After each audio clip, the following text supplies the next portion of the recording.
کر رہے تھے اسی کو آج کنٹینیو کریں گے۔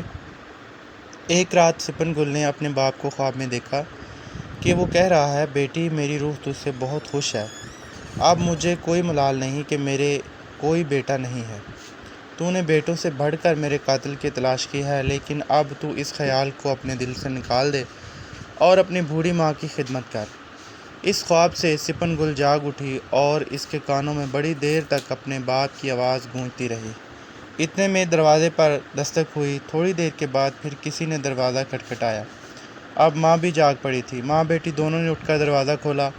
دروازہ کھلتے ہی ایک زخمی نوجوان دھڑام سے اندر آ گیا اور گرتے ہی بے ہوش ہو گیا۔ وہ کچھ دیر تو اسے دیکھتی رہی، پھر ماں نے اس کے منہ پر پانی کے چھینٹے مارے۔ دونوں نے اسے ایک پلنگ پر لٹایا۔ سپن گل نے جلدی سے پانی گرم کر کے اس کے زخم دھوئے۔ کچھ دیر بعد اسے ہوش آ گیا۔ اس کی ماں نے نوجوان کو گرم گرم دودھ پلایا اور اسے وہ دن یاد آ گیا جب مراد خان کو اسی طرح زخمی حالت میں لایا گیا تھا۔ اس نے نوجوان کو بتایا کہ آج سے 2 سال پہلے میرے شوہر کو بھی کسی کمبخت نے گولی مار دی تھی، لیکن اس کا زخم مہلک تھا، یعنی زخم زیادہ تھا جس کی وجہ سے وہ مر گیا۔ تم نوجوان ہو اور زخم بھی گہرا نہیں ہے، بس ذرا سی کمزوری ہے، وہ رفع ہو جائے گی۔ رفع ہو جائے گی یعنی دور ہو جائے گی۔ نوجوان نے پوچھا، تمہارے شوہر کا نام کیا تھا؟ اس نے کہا، مراد خان۔ یہ سن کر نوجوان سکتے میں آ گیا۔ اسے یوں محسوس ہوا کہ کسی نے اس کے سر پر کاری ضرب لگائی ہے۔ اس نے آنکھیں بند کر لیں۔ مراد خان کی بیوی نے پوچھا، خیر تو ہے؟ اس نے کہا، کوئی بات نہیں، درد کی وجہ سے کروٹ بدلنا چاہتا ہوں۔ ماں بیٹی نے اس نوجوان کی بڑی خدمت کی۔ جب بھی سپن گل اس کے لیے کھانا لے کر آتی تو نوجوان کی آنکھوں سے آنسو جاری ہو جاتے۔ اسے کچھ ندامت سی محسوس ہوتی تھی، ندامت یعنی شرم محسوس ہوتی تھی۔ وہ بار بار کہتا تھا کہ میں تمہارے اس احسان کو کبھی نہیں بھلا سکتا۔ اس کی ماں کہتی، ہم نے تم پر کوئی احسان نہیں کیا، ہم نے تو اپنا فرض پورا کیا ہے، تم نے ہمارے گھر میں پناہ لی ہے، اگر تم صحت یاب ہو کر جاؤ تو یہ ہمارے لیے بڑے فخر کی بات ہوگی۔ سپن گل نے کہا، میرے باپ کی روح کس قدر خوش ہوگی، ہم نے ایک زخمی کو پناہ دی، اس کی خدمت کی۔ یہ بات سن کر نوجوان چلا اٹھا، سپن گل اپنے باپ کی بندوق لے آؤ اور مجھے قتل کر دو، اپنے باپ کے خون کا بدلہ مجھ سے لے لو۔